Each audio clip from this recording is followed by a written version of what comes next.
दरवाजा बंद करा आणि शांत बसा. गोष्ट सुरू होते आहे. पारसी हिलचा रस्ता दिवसही धोकादायक मानला जातो. संध्याकाळनंतर मात्र तो रस्ता वेगळाच वाटतो. टिंबा न दाखवणारा, शांत पण आत कुठेतरी दडलेला. त्या रस्त्यावर एक वळण आहे. लोक त्याला वळण क्रमांक 17 म्हणतात.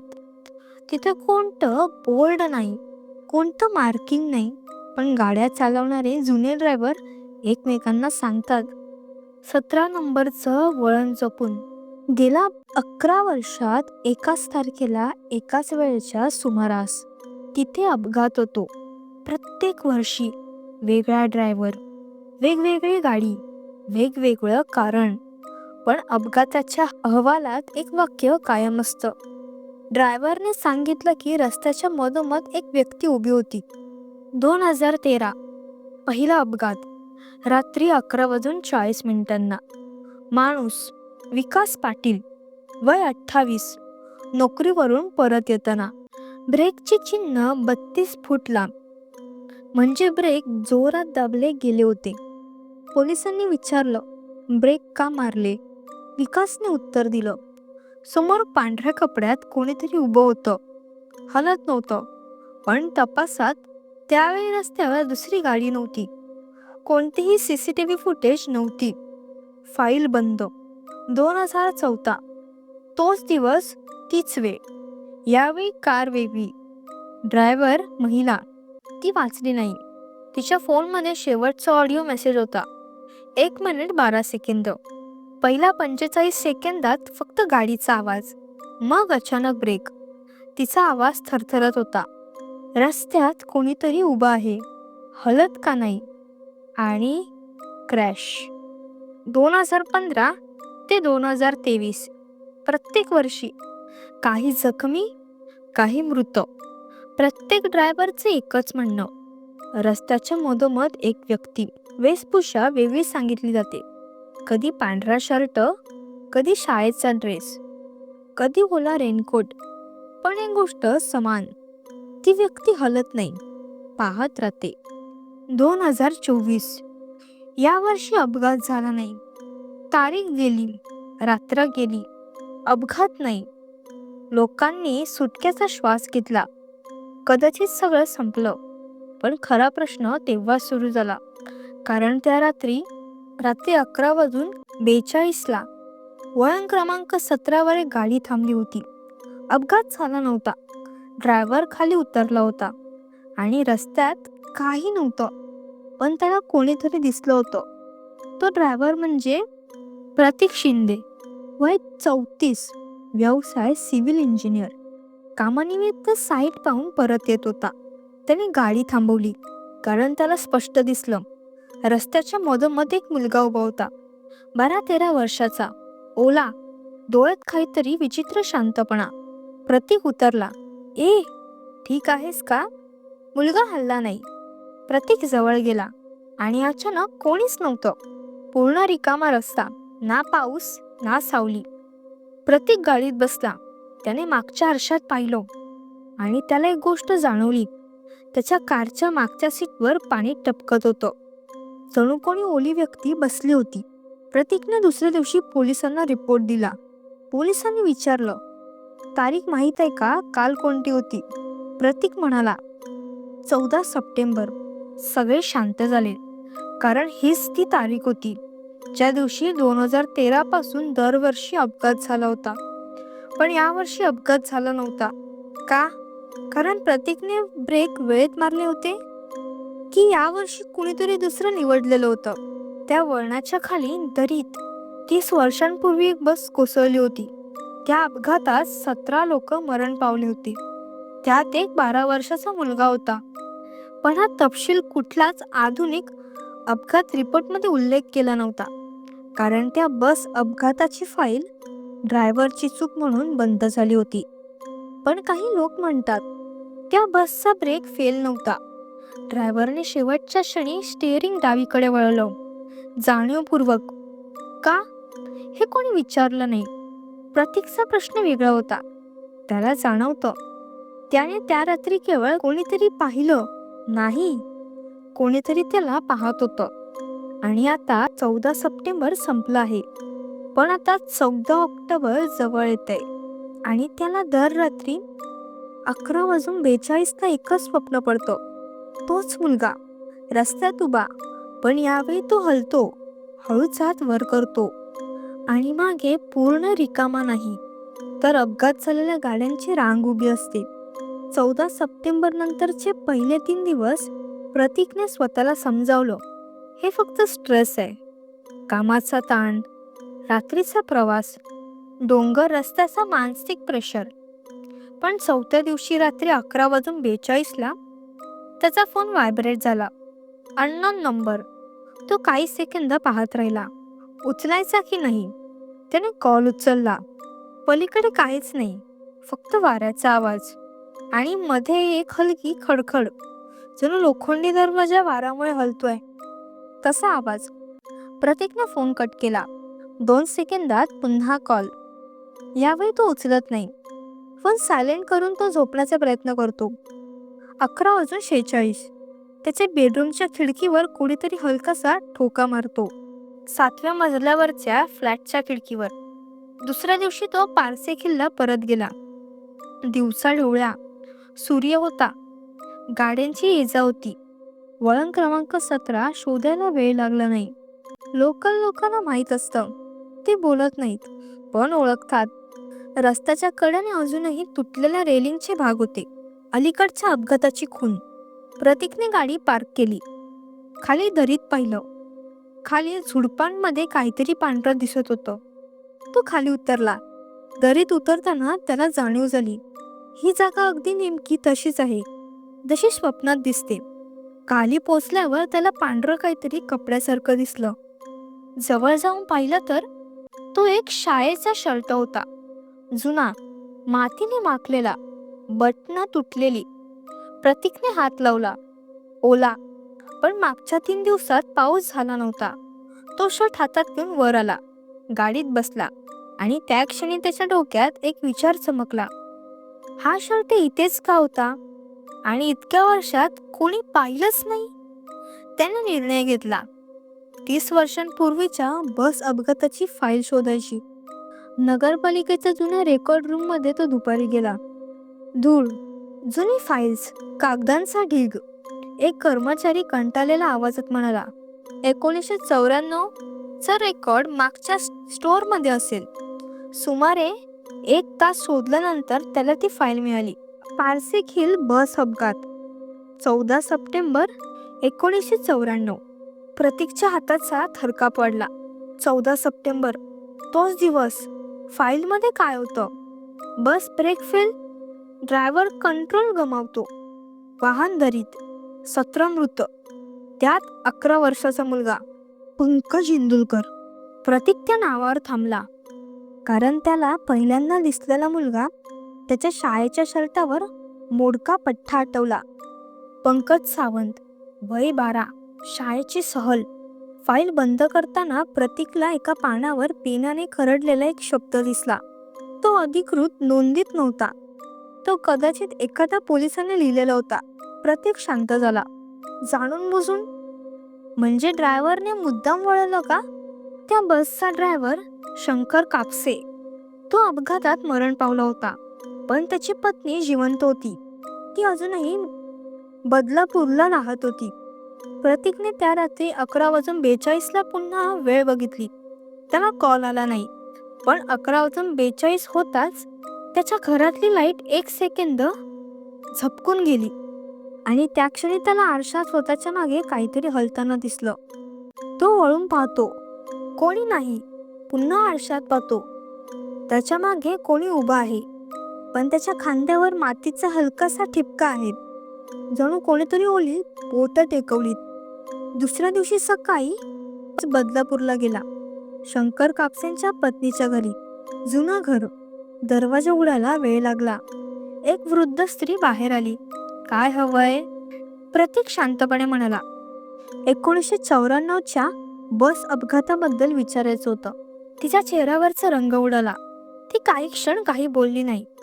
मग हळू आवाजात म्हणाली, माझा नवरा वेडा नव्हता. प्रतीक थांबला. कोण म्हणाला वेडा? की त्याच्याकडे थेट पहाट म्हणाली. त्या दिवशी त्याने मुद्दाम वळण घेतलं. प्रतीकचा श्वास अडकला. का? ते उत्तर देत नाही. फक्त एक वाक्य. कारण रस्त्याच्या मधोमध एक मुलगा उभा होता. घरात शांतता. भिंतीवर 1994चा एक फोटो. बस स्टँडवर उभी शाळेची बस. पुढे मुलांचा गोंगाट. त्यात एक मुलगा बाजूला उभा. तो शांत चेहरा. प्रतीकच्या अंगावर काटा आला. तो फोटोतील मुलगा त्याला 14 सप्टेंबरच्या रात्री दिसला होता. तुम्ही म्हणताय तुमच्या नवऱ्याने मुलगा पाहिला? प्रतीक विचारतो. ती मान हलवते. तो म्हणत होता, मुलगा रस्त्यात हलत नव्हता. ब्रेक काम करत होते, पण बस घसरली. मग स्टेअरिंग मुद्दाम वळवलं. ती हसते. पहिल्यांदा. ते असं विचित्र आहे. त्याने सांगितलं, मी जर डावीकडे वळवलं नसतं तर बस सरळ गेली असती. आणि पुढे जे होतं ते वाचलं. प्रतीक गोंधळतो. पुढे काय होतं? ते उत्तर देत नाही. फक्त खिडकी बाहेर पाहते. त्या वळणानंतरचा रस्ता त्या दिवशी नव्हता. प्रतीक घरी परतताना त्याला एक गोष्ट जाणवते. बस अपघात 1994. मग 2013 पासून दरवर्षी 14 सप्टेंबरला कार अपघात. मध्ये 19 वर्ष गॅप. का? आणि 19 म्हणजे काय? त्या रात्री 11:42 प्रतीक जागाच बसलेला. फोन टेबलवर. लाईट बंद. तो स्वतःला म्हणतो, आज काहीच होणार नाही. 11:42. फोन वाजतो. पुन्हा अननोन नंबर. तो उचलतो. पलीकडे आवाज नाही. फक्त मुलाचा कुजबुजणारा आवाज. तुम्हीही मला पाहिलंत. प्रतीकचा घसा कोरडा होतो. तू कोण? उत्तर येतं. मी तिथे उभा होतो. ते सगळे मला पाहतात, पण कोणी थांबत नाही. प्रतीक कुजबुजतो. मी थांबलो होतो. क्षणभर शांतता. मग आवाज. हो, पण तुम्ही मला घेऊन गेलात नाही. Line cut. प्रतीक हळूच मागच्या सीटवर पाहतो. सीट ओलसर आहे आणि सीटवर एक मातीचा छोटासा तुकडा. जणू शाळेचा शूजचा ठसा. प्रतीकचं मन त्यानंतर खूप बेचैन होतं. तुम्ही मला घेऊन गेला नाहीत. हे वाक्य सतत घुमत राहिलं. त्याने पुन्हा एकदा सर्व अपघातांची यादी काढली. 2013 ते 2023 एकूण 11 अपघात. त्याने एक साधा प्रश्न विचारला. का 2013 पासून? का 11 वर्षांनी? 1994च्या बस अपघातातील मृतांची यादी उघडली. 17 मृत. पण 2013 अधिक 11 याचा अर्थ 2024. 1994 पासून 30 वर्ष. प्रतीकच्या डोक्यात आकड्यांची साखळी जळू लागली. 1994 ते 2013 19 वर्ष. त्या 19 वर्षात अपघात नाही. का? तो पुन्हा त्या वृद्ध स्त्रीकडे गेला. यावेळी ती तयार नव्हती बोलायला, पण प्रतीक शांतपणे म्हणाला, तुमच्या नवऱ्याने बस डावीकडे वळवली. तो म्हणाला, पुढे रस्ता नव्हता. का नव्हता? ती बराच वेळ शांत राहिली. मग एक कपाट उघडलं. त्यातून जुना वर्तमानपत्राचा कात्रण बाहेर काढला. शीर्षक, पारसीतील अनधिकृत बांधकाम प्रकल्प थांबवला. 1994च्या आधीचा महिना. त्या ठिकाणी मोठा रस्ता रुंदीकरण प्रकल्प होणार होतं. डोंगराचा मोठा भाग कापून खाली टाकणार होते. बस अपघात तिथे झाला. तिथेच त्या कामांसाठी खणकाम सुरू होतं. पण अपघातानंतर प्रकल्प थांबवला गेला. 17 मृत्यूनंतर. माझ्या नवऱ्याने सांगितलं होतं. ती हळूच म्हणाली. बस रस्त्यावरून खाली घसरली नाही, जमिनात ओढली गेली. प्रतीक थिजला. म्हणजे? जणू रस्ता स्वतःच तरी झाला. प्रतीकला एक गोष्ट कळायला लागली. त्या ठिकाणी काहीतरी असं होतं जे डिस्टर्ब केलं जात होतं. मुद्दाम. 11 वर्ष शांतता. मग 2013 मध्ये पुन्हा नवीन रोड काम चालू झालं. 2013 ते 2023 दरवर्षी अपघात. काम हळूहळू पुढे सरकत होतं. अपघात त्या वळणावरच. जणू कोणीतरी इशारा देत होतं. प्रतीक त्या रात्री पुन्हा पारसी हिलला गेला. 14 ऑक्टोबर 11:30 वाजता. गाडी रस्त्यावर. थंड वारा. वळण क्रमांक 17 दिसू लागतं. घड्याळ 11:42. रस्त्याच्या मधोमध तो मुलगा पुन्हा उभा. ओला, शांत. यावेळी प्रतीक ब्रेक मारत नाही. तो हळूहळू गाडी थांबवतो, दरवाजा उघडतो, रस्त्याच्या मधोमध चालत जातो. तुला काय हवं आहे? मुलगा काही बोलत नाही, फक्त हात दाखवतो रस्त्याच्या डावीकडे, दरीकडे. प्रतीक तिकडे पाहतो आणि पहिल्यांदा त्याला जाणवतं रस्त्याच्या कडा थोडासा खचलेला, जणू आत पोकळी आहे. मुलगा कुजबुजतो, ते अजूनही खाली आहे. काय? बस. प्रतीक स्तब्ध. 1994च्या अपघाताची बस कधीच पूर्ण बाहेर काढली नव्हती. रिपोर्टमध्ये रिकवर्ड लिहिलं होतं, पण खरं तर अर्धवटच काम थांबवलं होतं. बसचा मागचा भाग अजूनही खडकाखाली अडकलेला होता, जिथे आता रोडचं काम सुरू पुन्हा झालंय. मुलगा पुढे म्हणतो, ते खूप त्रास देतात. मग आम्ही आठवण करून देतो. प्रतीकच्या अंगावर काटा येतो. मग इतके लोक का मेले? मुलगा त्याच्याकडे शांतपणे पाहतो. ते ऐकत नाही. मी ऐकत आहे. मुलगा थोडा वेळ जवळ येतो. त्याच्या चेहऱ्यावर अचानक वेगळं काही दिसतं. तो चेहरा फक्त पंकजचा नाही, त्यात इतर चेहरे मिसळतात. प्रत्येक अपघातात मृत झालेल्या ड्रायव्हरचे सर्वांचे चेहरे क्षणात बदलणारे, जणू एकच चेहरा, एकच शांत नजरेचं अस्तित्व. प्रतीक घाबरत नाही. तो विचारतो, मग तुला माझ्याशी काय हवंय? मुलगा उत्तर देतो, तू रिपोर्ट दे, काम थांबव. प्रतीक मान हलवतो, मी देतो. मुलगा पहिल्यांदा हलकसा असतो आणि सावलात विरघळतो. दुसऱ्या दिवशी प्रतीकने सर्व कागदपत्र, फोटो, शंका सर्व स्थानिक प्रशासनाकडे दिलं. मीडिया आली. विषय चर्चेत गेला. रस्ता रुंदीकरणाचं काम थांबवलं गेलं. त्या वळणावर सुरक्षा भिंत उभी राहिली. पुन्हा 14 सप्टेंबर आलं. अपघात झाला नाही. पुढचं वर्ष झाला नाही. लोक म्हणू लागले शाप संपला. पण कथा इथे संपत नाही. ती 2 वर्षांनी संपते. प्रत्येक एका कॉन्फरन्समध्ये प्रेझेंटेशन देत होता. पारसिक हिल केस स्टडी. स्टेजवर स्लाइड लागली. पारसिक घाटाचा फोटो. तो स्वतः हसत उभा आणि अचानक त्याला काहीतरी दिसतं. फोटोमध्ये रस्त्याच्या मधोमध एक सावली उभी. तोच मुलगा. प्रतीकचं हसू थांबतं. तो स्क्रीनकडे पाहत राहतो. लोक काहीच लक्ष देत नाहीत. स्लाइड बदलते. मुलगा गायब. त्या रात्री परत घरी जाताना प्रतीक पारसिक हिल टाळतो. तर नवीन बायपासने जातो. सगळं व्यवस्थित. परंतु रात्री 11:42 त्याच्या गाडीच्या GPS स्क्रीनवर लोकेशन ब्लिंक होतं. Parsik hill bend 17. प्रतीक घाबरतो. तो शहराच्या मध्यभागी आहे. ही लोकेशन चुकीची आहे. तो गाडी थांबवतो आणि मागच्या आरशात पाहतो. मागे रिकामी सीट नाही. तिथे एक मुलगा बसलेला, शांत. प्रतीक हळूच कुजबुजतो. काम थांबलं. सगळं ठीक आहे. मुलगा डोकं हलवतो. नाही. प्रतीकचा श्वास अडकतो. का? मुलगा हसतो आणि पहिल्यांदा स्पष्ट बोलतो, कारण रस्ता आम्हाला त्रास देत नव्हता. प्रतीकच्या पाठीवर थंड शहारे येतात. मग मुलगा उत्तर देतो, तू केलंस. क्षणभर प्रतीकला समजत नाही. मुलगा पुढे म्हणतो, बस खाली सुरक्षित होती. कोणी हात घालत नव्हतं. अपघात म्हणजे इशारा नव्हता. मुलगा हळूच म्हणतो, 1994ला जे खाली अडकून राहिले ते आम्ही नव्हतो. प्रतीकच्या गाडीचा काचा हळूहळू धुसर होतात. GPS स्क्रीन फ्लिकर होते. लोकेशन बदलतं. 17 मीटरच्या खाली. प्रतीक मागे वळतो. मुलगा हळूहळू बदलतो. चेहरा विरघळतो. डोळे खोल काळोखात रूपांतरित होतात आणि त्याच्या मागच्या सीटवर एक नाही तर अनेक सावल्या असतात बसलेल्या.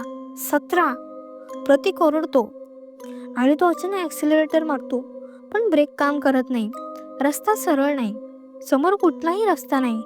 तिथे शहराचा पूल असायला हवं की ते दरी, जणू जमीनच विरघळली. तो स्टेअरिंग वळवतो डावीकडे.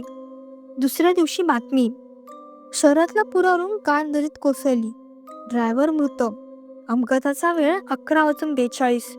तारीख 14 सप्टेंबर. आणि त्याच वेळी पारसिक हिलच्या वळण क्रमांक 17वर त्या वर्षी पहिल्यांदाच अपघात झाला नाही. आता पोलिसांच्या रिपोर्टमध्ये एक नवी ओळ आहे. ड्रायव्हर सांगत होता की रस्त्याच्या मधोमध कोणीतरी उभं होतं, पण यावेळी ती नोंद पारसिक हिलची नाही तर शहराच्या पुलावरच्या अपघाताची आहे. कारण वळण क्रमांक 17 एक जागा नव्हती, ती एक सीमा होती. आणि प्रतीकने ती सीमा तोडली होती. आता वळण हललं आहे. जिथे पुढचा रस्ता खचेल तिथे.